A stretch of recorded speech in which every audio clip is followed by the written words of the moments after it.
space, so I'm going to start this all over.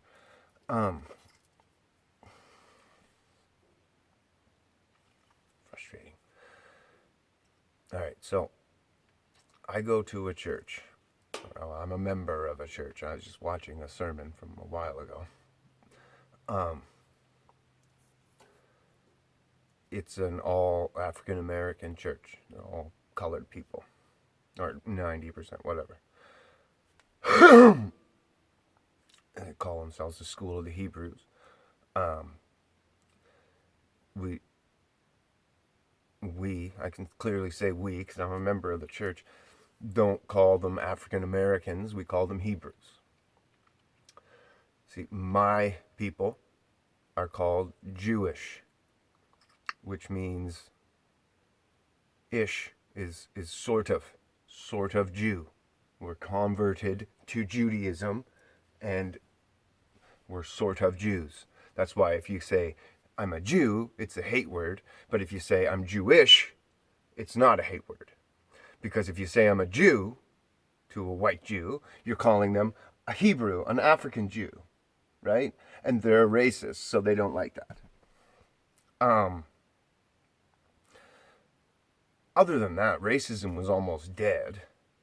But now we're tearing down these Confederate statues for some reason. And my church is getting very excited about it. They think that they're doing something good. But what you're actually doing is you're tearing down history. You're going down a George Orwell path where you're letting history be rewritten by the people that have been screwing us all these years. You're playing right into their hand.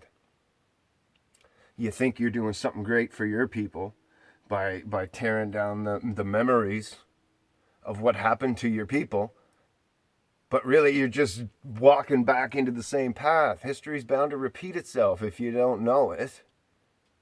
So even if if a statue stands for something that's bad, it's still the memory of that bad thing. You know, I could see saying we need to take the plaque off and rewrite it to say that this was a dark member of history and this happened at this time, blah, blah, blah, and have that all written at the bottom of the statue. But you don't tear it down.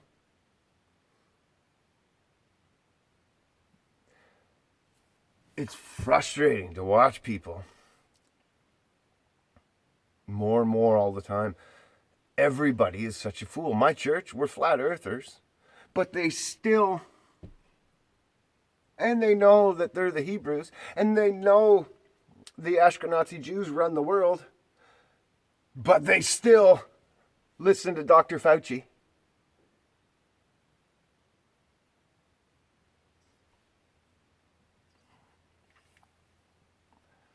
How can you be that awake and that asleep at the same time? Right? And making small predictions about coronavirus. He said that it was going to have an up and a down or whatever. It was going to take a downswing and then come back. You could tell that just by reading reports and things that these Jews put out. They said in one that I read that it was basically just the plan for coronavirus, but they used a different name, and it said that they'd release a cold, fearmonger it. If it didn't create enough fear, they would release another cold that would be more contagious and more fearful. And if that didn't bring up enough fear, then they would actually release a virus that's going to kill people. Could have predicted this a long time ago, right? Like, I've been saying it since the start, because this report that I read was from like 2012 or some fucking thing. Like, they've been planning this for an extremely long time. And now they're doing the plan. You just got to go back and read the fucking plan, right? And have discernment. Thank the Lord for it, because obviously people without it, I've watched people read the reports and then come up with conclusions that would stagger your mind and be like, oh no, it's fine. I can see how this would be good or whatever. And it's like, look around. Does anything that the upper levels, like the powerful, any decisions or things that they do actually trickle down to be good for the lower class people? Or do they just keep pushing more people into the lower class while raising themselves up higher? Like, are you fucking stupid? And no, you're not, but you're clinically insane. Every single one of you. You vote, you get multiple vaccinations for the same thing, you go for flu shots every year, you do all these things that are clinically insane. You should be locked up. But there's so many of yous that it makes people that are sane look insane. You guys are like, oh yeah, he's crazy because he sees the world for what it truly is. And then when you talk to me, you're like, oh shit. Why don't you sound more crazy than that? You know, people say, oh, you flat earther, ha ha ha, right? And then I have a conversation with them. Like yesterday, I had a conversation with somebody about just religion. I was talking about the Bible. She got it confused with religion. Right? And it's like, no. There's scientific religion, biblical religion, and then there's the truth, which is the Bible. Closest textbook to being actual truth in this world. And then you got space and heliocentrism in that religion. And then you got hell and the Pope or whatever. And all that side of religion where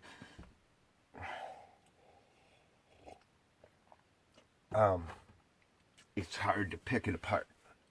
Hard to decide on this side. Just stick to the freaking Bibles.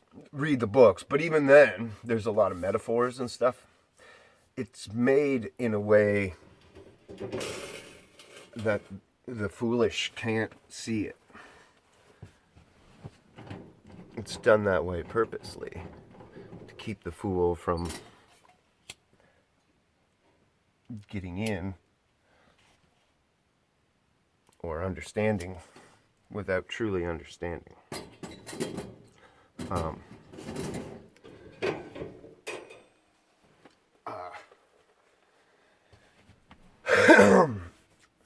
Or to keep it from being so literal that it would have to be destroyed.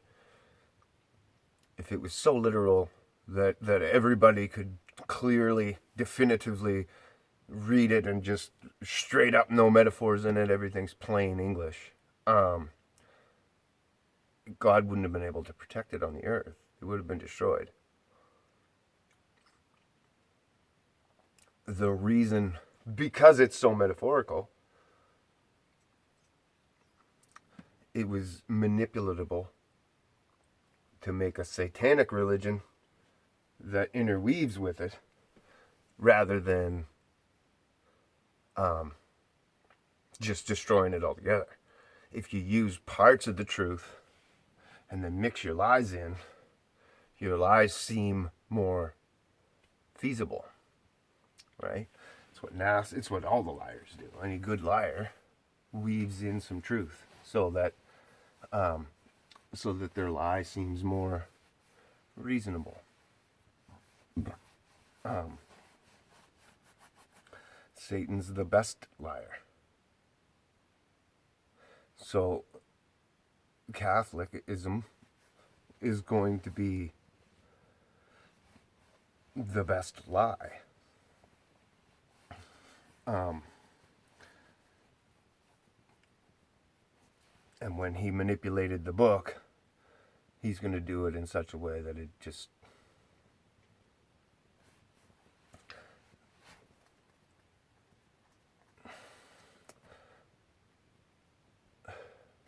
I don't want to say most normal men couldn't do it, because I know most could see through it, right? If you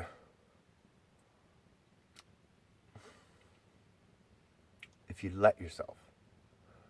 I think fear has a lot to do with it, you guys, and lust, right? If God then changes, and you don't want changes, so you can't have God. So you got to stay where God is either an idea millions of miles and billions of years away, or it's just the book is just a moral guideline kind of thing. But you can't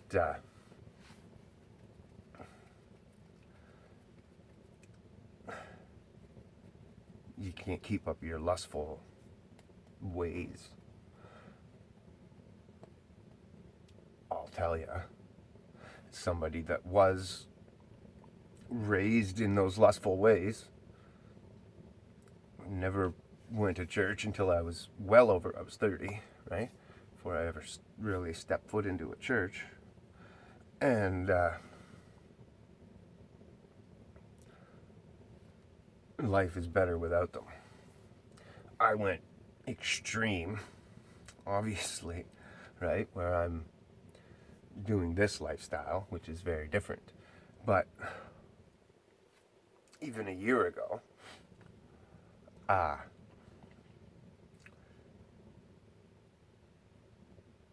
my life was so much improved and happier and fuller,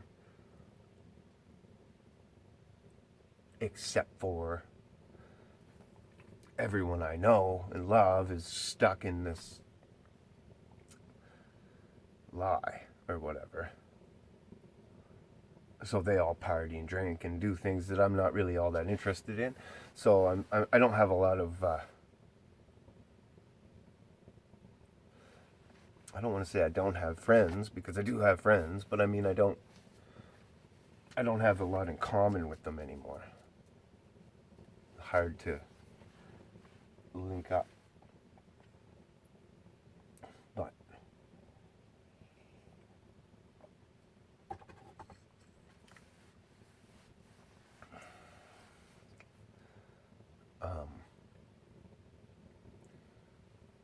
But it's frustrating to watch history be torn down. What's the point of this? Because you're not realizing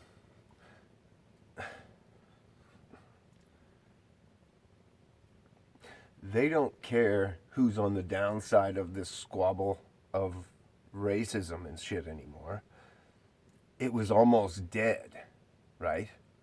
Like, to be called a racist in our society a few years ago was like the worst insult, and still is the worst insult you could call someone, right? Pedophile and a rapist, and then a racist. You know what I mean? Like they're right up there together. Murderer and rape, and racist. So we were killing it. It was dying. But the powers that be need it. They need us to hate. They need us to be at odds with each other and to feel like we can never unite. If we unite, they're fucked. So they need for us to hate each other and have this block between us, and to think that so they made George Floyd happen, right? And people like my church again saying, oh, he's saving the savior of racism, and we're tearing down all these statues and going to erase history because of him. That's not a savior. That's the opposite. That's a destroyer. He's destroying history. He's brought back more racism. It was a fuel for a big racist fire, for something that was almost gone, right? And then the cop doing one hand in the video, and while he was doing it and stuff like that, and a bunch of the things that Floyd said,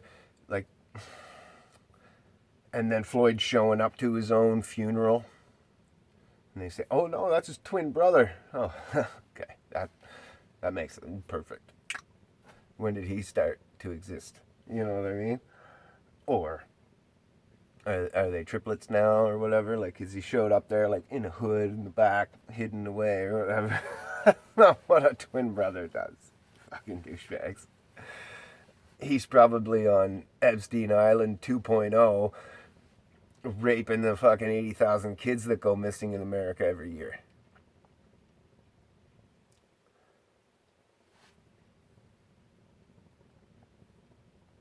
You think Epstein Island could deal with there's 80,000 just in America, and then another 60 in Canada, and then probably 100 down south, and then when you get like over to Africa and stuff like that, the yearly numbers over there, I don't know them, but I'm saying that they got to be close to the States, right? They'd be right up around the 80,000 or whatever, and you wouldn't even know because there's not even the census and the information about people over there as there is here. Oprah opened up that all-girls school that was just like a rape farm for fucking guerrilla militias and shit.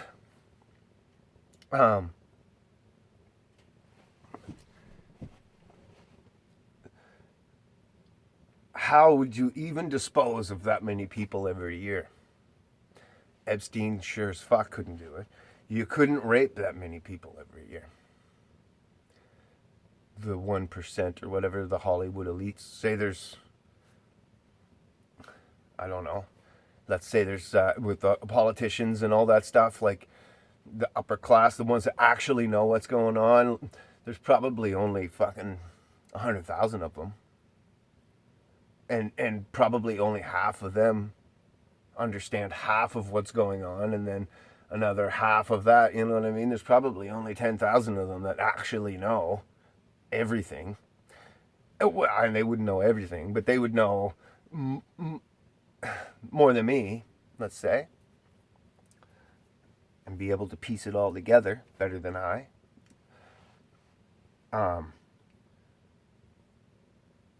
People can be bought for a joke. And with the mindset of evolution, so you're a monkey, or of Satanism, so you're a plague, why would they give a fuck about you? Like you and I see the world spiritually and love and all this stuff, and that we try to connect, and we want all this good, and we feel all this good, and we know there's more to it, right? You know that there's some greater, amazing thing that we just can't see. It's right there, and we're connected to it, and you can feel it, but you can't touch it, and you can't see it, and you don't understand it. But it's there. It's clearly there. We all love it, and we tap into it, and we give them the benefit of the doubt that they're tapping into the same way that we are, but they're not. You don't make it up that high and think right. And then most of us don't watch an average person at home. My friends and yours aren't watching the Oscars or the football halftime shows, Super Bowl and stuff like that.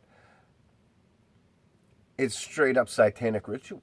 They're performing it right in front of you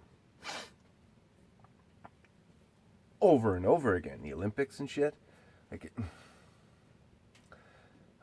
this year's Olympics are going to be disgusting over there in Beijing or whatever the hell it is, and I can't. Well, who knows? It might not even be as bad as what goes on in the States, because the States is worse.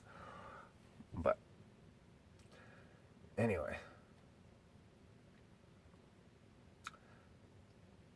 destroying history does not fight racism. That's my point.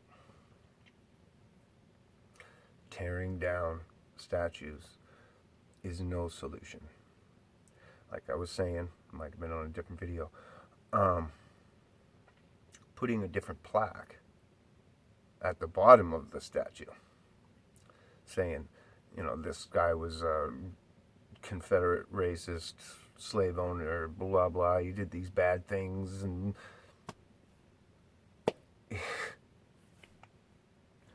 it's worth knowing.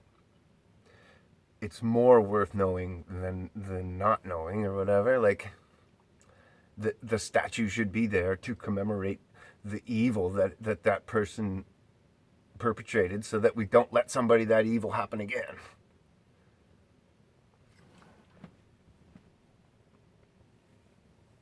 As a reminder that we fell down that pit. So you don't want to fall down that pit again.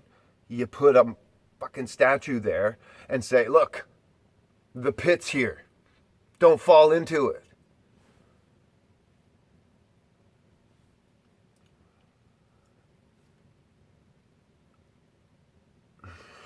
It's sad. Really, it's heart-wrenching how incredibly brainwashed everybody is. And even the ones that are waking out of their brainwashing,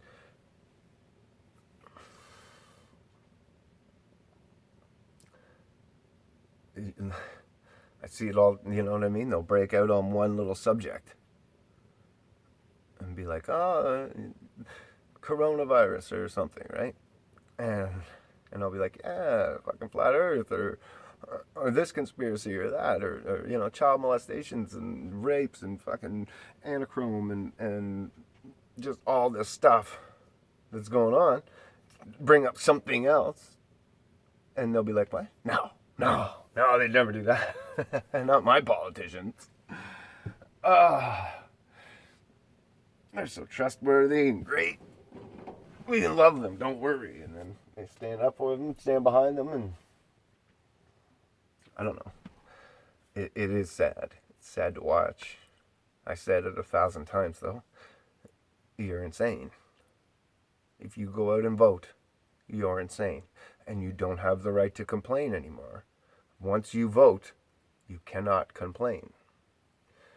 By voting, you're admitting, or you're stating, that you think one or both parties are competent and trustworthy. Neither of them are. I'm saying they're both lying scumbags who probably hang out with each other behind closed doors and are only out to screw us, and we need to get rid of them. You're saying, no, this one's right. That one's almost right, but this one's more right. So we'll vote for him. Has he been right in the past? Have any of the people behind him been changed? No. Were any of them right in the past? Have they ever picked somebody right in the past? No. What about this side? Is it any better? No. Are you simple in the fucking brain? Yes.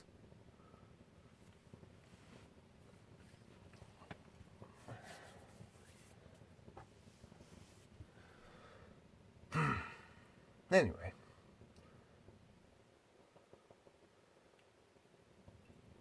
Empty.